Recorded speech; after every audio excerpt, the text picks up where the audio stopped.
Saludos amigos, estamos ya acá arrancando en vivo otra entrevista más junto a un invitado muy especial en esta noche, saludando a todos quienes se conectan de a poquito a través de nuestro medio digital. Somos Pluma Digital, valga la redundancia con este término, pero estamos acá para compartir hoy en la noche, marcando un 7 de octubre junto a nuestros compañeros y a nuestro equipo. Hemos decidido conversar y bueno, le hacemos la invitación y le damos la bienvenida nuevamente a Mauricio Chiluiza, presidente nacional de FEWE, quien nos acompaña acá a través de la plataforma de Facebook Live. Estamos conectados y estamos en vivo a través de Cuenca, Ecuador. Yo soy Felipe Bambari y es un gusto poder estar con todos ustedes en este día para conversar un poquito, ¿no? Y de antemano, para arrancar con la entrevista, pues me gustaría saber, Mauricio, ¿cuál es la perspectiva ahora que se tiene? Ustedes pedían hace rato, porque es el término adecuado, ¿no? Hace rato la salida de el ministro de Finanzas, Richard Martínez, quien hace poco ya se conoció su salida, y bueno, ahora está a cargo Mauricio Pozo en este puesto, ¿no? ¿Cuál es la perspectiva y bueno, cuál es lo que se viene con estos nuevos cambios, Mauricio? Bienvenido a Pluma Digital.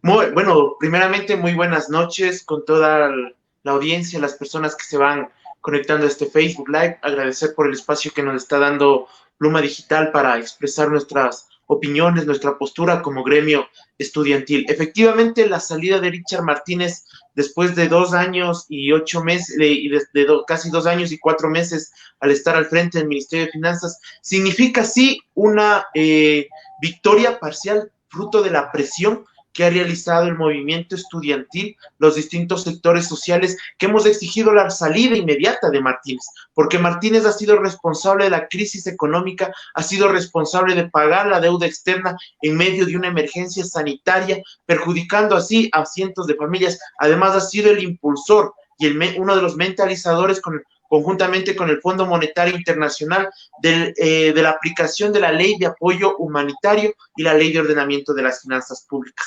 Martínez se va con un Martínez se va con ecuatorianos descontentos de su gestión. Martínez, no se puede aplaudir la gestión de Martínez después de haber hecho barbaridades con la economía del país. Martínez efectivamente se lleva el desprecio de los ecuatorianos y frente a ello, que efectivamente previo a una jornada que el día de mañana iniciaremos las organizaciones estudiantiles, docentes y empleados de las universidades y escuelas politécnicas, Martínez renuncia, pero no da respuesta de todos los problemas y no da respuesta de los negociados que ha realizado con grupos económicos y con el Fondo Monetario Internacional. Efectivamente, ni Martínez ni Pozos son la solución a los problemas de la crisis económica. Se viene efectivamente un nuevo ministro que es mucho más arraigado a la política neoliberal del Fondo Monetario Internacional. Mauricio Pozo ya tiene antecedentes en el país,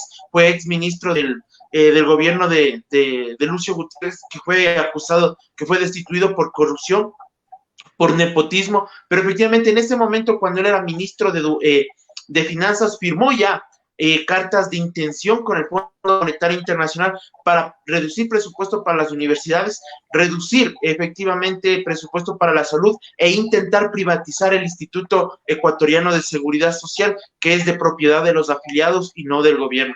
Frente a ello, efectivamente, la postura de Pozo siempre ha sido que retirar recursos económicos del gasto social. Y Mauricio Pozo es la continuación de una política neoliberal que la venía implementando Richard Martínez. Richard Martínez tiene que pagar incluso ante la justicia por haber negociado efectivamente en estos momentos de emergencia sanitaria el pago de la deuda externa. Es necesario que la Asamblea continúe con el juicio político porque tiene que responder también de las irregularidades que se presentó en el pago de los bonos Global 2020. Uno de ellos, un caso específico, se hizo público en medios de comunicación que uno de los accionistas de las empresas que tenían que compraron bonos del Estado, era familiar del viceministro de Economía y Finanzas en ese entonces, que tuvo que renunciar. Entonces, Richard Martínez lo que hizo fue pagar los recursos de la deuda externa para beneficiar a sus amigos, a sus familiares, a sus grandes grupos económicos del poder que él siempre las cámaras, las empresas a nivel nacional e internacional le han visto con buenos ojos. Entonces, frente a ello también Martínez renuncia fruto de la presión del movimiento social organizado, pero previo a jornadas de movilización que se anuncian para el mes de octubre. El día de mañana, reitero, iniciamos la jornada con los compañeros, la FEWE, conjuntamente con otras organizaciones. También está planificada una nueva acción para el 15 de octubre y todo esto es preparatorio para la gran jornada nacional convocada por el Frente Unitario de Trabajadores para el 22 de octubre. Entonces, la política de Moreno no ha cambiado, solo ha cambiado el nombre. Van a continuar la reducción del presupuesto a sectores sociales, va a continuar la falta de pago a servidores públicos, el no cancelamiento de las jubilaciones a los adultos mayores y también efectivamente continuará el endeudamiento con más endeudamiento con el Fondo Monetario Internacional. Justamente para ir a esa temática, ¿no? Sabemos que se firma un nuevo acuerdo de 6.500 millones de dólares en los cuales se va a ir desglosando de a poco, ¿no? En todo este tiempo que va a estar Moreno y en lo que se le vendrá al nuevo presidente en el próximo año. Pero se viene campaña también política por ahí. No sé cuál es el criterio que tienen ustedes y sobre todo el criterio de Mauricio que está en la parte de la FEWE, ¿no?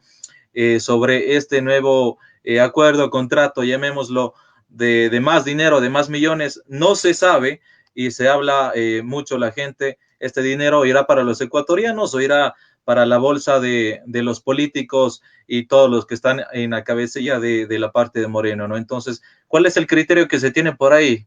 ¿Cuál es la opinión sobre este nuevo contrato, acuerdo que se tiene con el FMI? Bueno, efectivamente, ha sido una práctica, me atrevo a decir, ha sido una práctica del gobierno de Moreno ocultar los acuerdos y los términos con los cuales el Estado ecuatoriano recibe recursos de estos organismos internacionales, no solamente el FMI, sino el BID, la CAEF, el Banco Interamericano de Desarrollo, y efectivamente el gobierno no ha hecho público estos acuerdos. Recién el día de ayer se hizo público parte de los acuerdos que tenían con el Fondo Monetario Internacional. Parte de ello también es lo que se menciona, subir el IVA hasta el 2022 al 15%. Lo otro también que se plantea es retirarle de la asignación de recolección del IVA presupuesto a las universidades. ¿Qué quiere decir esto? Hago un paréntesis. Las universidades se financian a través del FOPEDEUPO y parte de los recursos económicos que integra el FOPEDEUPO es de los recursos económicos que recolecta el Estado por valor de impuesto a la renta. Entonces, ese valor pretende el Fondo Monetario Internacional en estos años, en estos meses, retirarlo. Entonces, dejando efectivamente a la universidad ecuatoriana sin recursos para el futuro. Por ello también nos movilizamos. Y lo otro también son medidas tributarias, que es como por ejemplo ya no dar la habilitación, ya no dar habilitación, se podría decir, a devolver el impuesto a los adultos mayores, entre otras medidas que se han ido aplicando. Entonces, nosotros consideramos de que es ya nuevamente una traición a los ecuatorianos negociar con la soberanía, porque se están negociando efectivamente los recursos del pueblo ecuatoriano. No son recursos del presidente Moreno, no son recursos de Richard Martínez ni de Mauricio Pozo, son recursos que todos los ecuatorianos a través de nuestros impuestos pagamos. Y efectivamente, esos recursos económicos que vienen por concepto de deuda, no todos van a ser destinados a la inversión social. Nosotros los llamamos inversión social a la educación, a la salud, al fortalecimiento de la seguridad social, y otros elementos más, pero el Fondo Monetario Internacional lo habla sobre gasto social, lo llama, y efectivamente buscan reducir. Entonces esos recursos económicos van a servir nuevamente para pagar deuda con más deuda. Entonces esa ha sido la política del gobierno en estos años, de pedir prestado y aplicar condiciones de deuda a los ecuatorianos y efectivamente con los recursos económicos, con más impuestos a los ecuatorianos, con elevación del IVA, con el despido de servidores públicos, con la aplicación de leyes que atentan contra la estabilidad laboral, ha pretendido siempre que los ecuatorianos carguemos en nuestros hombros la crisis económica de que ellos y del anterior gobierno son responsables. Por ello, nosotros nos movilizamos, reitero esto, en contra de las políticas neoliberales del gobierno de Lenín Moreno, pero también en contra de su actitud inhumana, que mientras compatriotas por fruto de la emergencia sanitaria se han visto enfermos o han fallecido, el gobierno no ha dado soluciones al problema de la emergencia sanitaria que vive el país. Y puede existir nuevamente un nuevo rebrote en el Ecuador, pero efectivamente nosotros los ecuatorianos y desde la FEWE Nacional rechazamos esta actitud del gobierno de Lenín Moreno de firmar un nuevo acuerdo de endeudamiento con el Fondo Monetario Internacional. Existen alternativas a la emergencia sanitaria, existen alternativas para no caer en un déficit fiscal ni en una crisis económica. Efectivamente, nosotros hemos entregado estas propuestas. Lastimosamente, el gobierno de Lenín Moreno ha hecho oídos sordos a la propuesta que ha tenido la FEWE para reactivar la economía en el país. Justamente quería tocar ese tema y, bueno, esa pequeña inquietud, ¿no? ¿Qué tan oídos sordos ha sido el presidente Moreno en todo este tiempo? Sabemos que atravesamos ya un año desde lo que fue la represión en octubre del año anterior, y por eso las protestas también que se organizan y las cuales acabo de mencionar hace un momento, pues, ¿de qué sirve que la FEWE Nacional, a cargo de su dirigencia, usted a la cabeza, que propongan algo bueno, ¿no? Y algo nuevo, algo que venga de los jóvenes y que sirva también para los universitarios y para los ecuatorianos como tal? ¿Por qué no se cree conveniente tal vez, o usted le ve de ese punto, ¿no? ¿Por qué cree que el gobierno de Moreno no, digamos, no agregue en su lista de acuerdos algo que propongan los jóvenes? Bueno, nosotros antes de generar las movilizaciones siempre hemos buscado el diálogo. Nosotros a inicio del gobierno de Moreno buscamos con las distintas organizaciones sociales un diálogo en donde le presentamos propuestas a Moreno sobre educación, sobre salud, sobre reactivación económica, incluso sobre un proceso de lucha en contra de la corrupción. Lenín Moreno no ha querido escuchar a los trabajadores, a los estudiantes, a las damas de casa, a los campesinos, a las mujeres, efectivamente porque él gobierna con la derecha, gobierna con los banqueros, gobierna incluso con Creo, con los socialcristianos, con el PRE, con el correísmo, han sido también parte de este gobierno. Entonces, no hay que sorprendernos que le nombren a Mauricio Pozo, que fue candidato del Partido Social Cristiano en el anterior proceso electoral y que ha sido efectivamente social cristiano a lo largo de su vida. Entonces, efectivamente, reitero, nosotros hemos buscado el diálogo.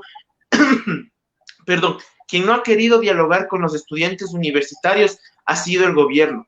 El gobierno de Lenín Moreno ha hecho oídos sordos. Nosotros, en estos 2 años que llevo al frente de la FEWE, que está ya casi por culminar mi periodo en la presidencia, efectivamente hemos entregado alrededor de 6 propuestas de ley a la Asamblea, una propuesta de reactivación económica al gobierno nacional, y también hemos presentado algunas propuestas de creación de algunas leyes y de incentivos tributarios, y también a algunas acciones que pueden ayudar a dinamizar la economía en el país y que no afecte efectivamente al bolsillo de los ecuatorianos. El gobierno no le interesa, porque el gobierno trabaja con los empresarios. A Moreno no le interesa cobrarle la deuda que tienen las 250 empresas más grandes del país por concepto de deuda de evasión de impuestos. No le interesa aplicar un impuesto del 1% a las más de 1.500 familias más adineradas del país que tienen recursos económicos exorbitantes en el extranjero, y tampoco porque es parte de las familias él es parte de las familias que tienen recursos económicos y sacan capitales del país. Hay que recordar que Lenín Moreno recibe una pensión por ser ex vicepresidente, ahora recibirá una pensión por ser ex presidente, y también recibía una manutención por ser enviado especial ante las Naciones Unidas. Entonces, efectivamente, son unos rubros elevados que están fuera del país, y efectivamente esas propuestas no le interesa al gobierno nacional recogerlas porque es afectar sus intereses, pero lo que él quiere es, obviamente, afectar al bolsillo de los ecuatorianos. Un ejemplo, durante la emergencia sanitaria, Moreno impulsó que a través del Ministerio de Trabajo que el COVID no sea reconocido como una enfermedad laboral, mientras exigía que los municipios cambien de semáforo rojo a amarillo. y que las empresas se reactiven, que efectivamente las tiendas vuelvan a abrir, lo decía él, que la industria, el tema agrícola se reactive en el país. Efectivamente, los trabajadores que están en las grandes empresas, a la clase obrera, no le estaba garantizando una seguridad frente al COVID. Entonces, ¿qué es lo que ha pasado en estos últimos meses? Los trabajadores de las camaroneras, los trabajadores de las grandes empresas que se enferman, no pueden, su seguro en el Instituto Ecuatoriano de Seguridad Social no les cubre el tema de por indemnización, tal vez efectivamente por la enfermedad del COVID. Entonces, se está haciendo toda una política que atenta hacia los derechos de los ecuatorianos. Pero nosotros, reitero, hemos buscado el diálogo, pero a un año del levantamiento indígena y popular del mes de octubre, nosotros consideramos de que el gobierno no ha cumplido ninguno de los acuerdos que se llegó en las mesas de diálogo.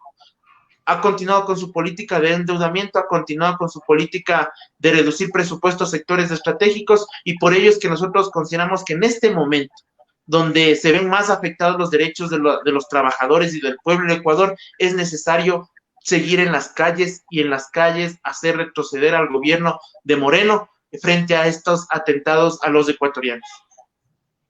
Mauricio, usted tocó un tema importante que es la parte de los estudiantes y sobre todo la parte que atravesamos de pandemia y en la cual continuamos por lo de COVID. Esperemos no se dé un rebrote de lo que se ha escuchado en los medios en esta semana.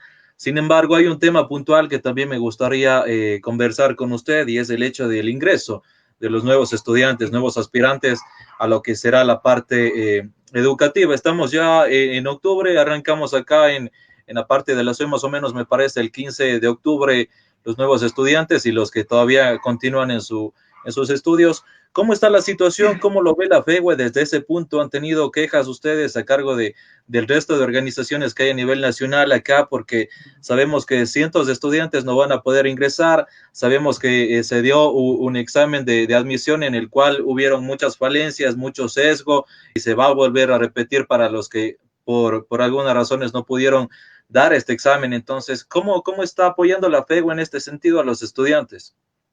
Sí, efectivamente yo, antes de entrar un poco más a detalle, quiero señalar un tema. Son ya 9 años de aplicación del examen de ingreso a la universidad, y durante estos 9 años ha sufrido más de 4 reformas. Una, antes era examen nacional de ingreso a la educación superior, luego fue ENES, luego fue ser bachiller, y ahorita es el EAS. Efectivamente, 4 reformas. Antes era individual, luego fue unificado, nuevamente individual. Antes habían otros parámetros, pero efectivamente eso demuestra la improvisación con la cual el gobierno de Lenín Moreno ha trabajado dentro de materia educativa. Porque la prueba la prueba efectivamente tiene sus falencias, tiene sus limitaciones. Todavía el gobierno nacional no responde por la filtración de pruebas que fue el año anterior. Todavía siguen archivadas las denuncias de venta de cupos por algunos funcionarios de la CENESID que fueron desvinculados, pero no respondieron sobre la filtración de preguntas, de banco de preguntas, y en estos 9 años ha dejado a más de 1.200.000 bachilleres fuera del ingreso a la educación superior. Este año 2020 el gobierno nacional ofreció más de 100.000 cupos para estudiantes, para bachilleres que deseen acceder a la educación superior. En febrero de este año se quedaron afuera de las universidades sin cupo más de 35.000 bachilleres.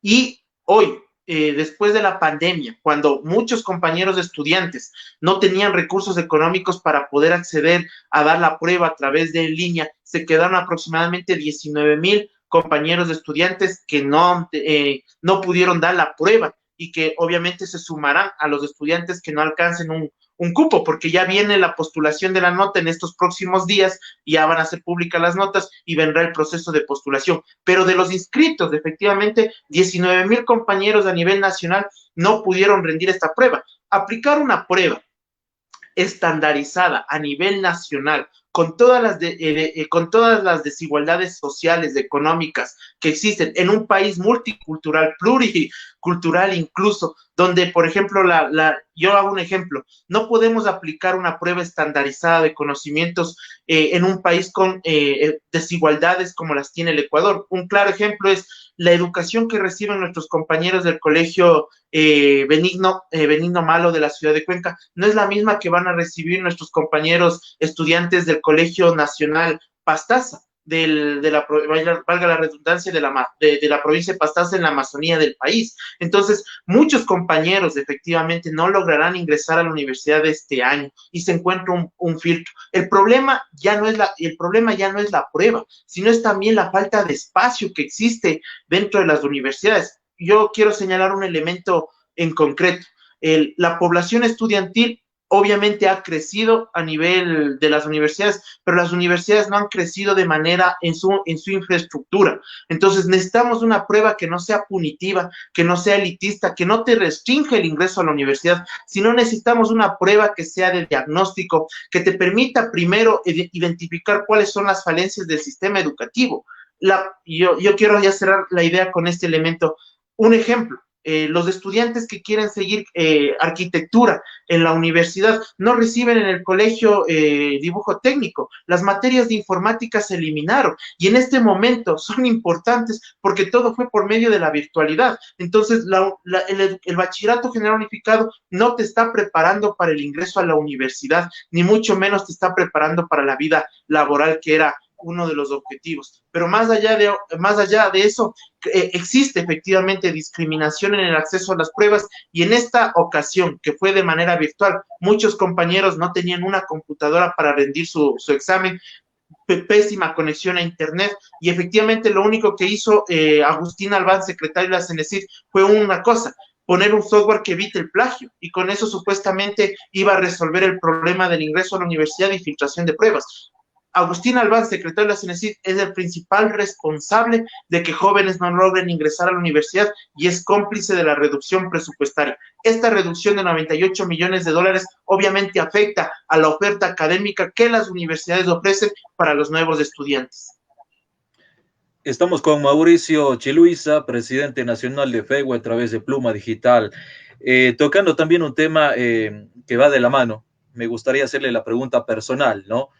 ¿Cree que los ecuatorianos, y en este caso las universidades, estudiantes universitarios, porque, bueno, tenemos un poco más de conciencia sobre lo que estamos viviendo, ¿cree que estamos listos para volver a las clases de forma presencial? Ya, bueno, consideramos que en este momento no es correcto llamar nuevamente a las clases presenciales. ¿Por qué?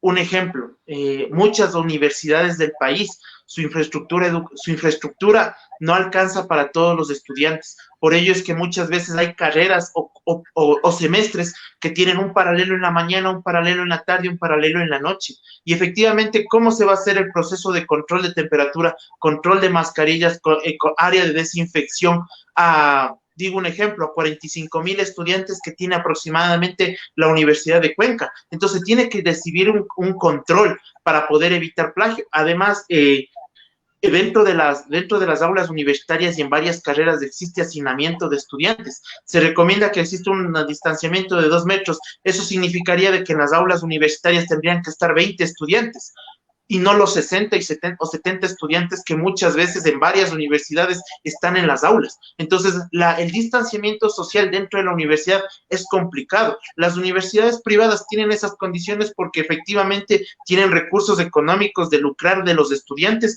para poder mejorar su infraestructura educativa, pero en la actualidad no tenemos las condiciones para volver a las clases presenciales. Es necesario que se tomen algunas medidas, algunos correctivos principalmente para que podamos volver, a las clases presenciales.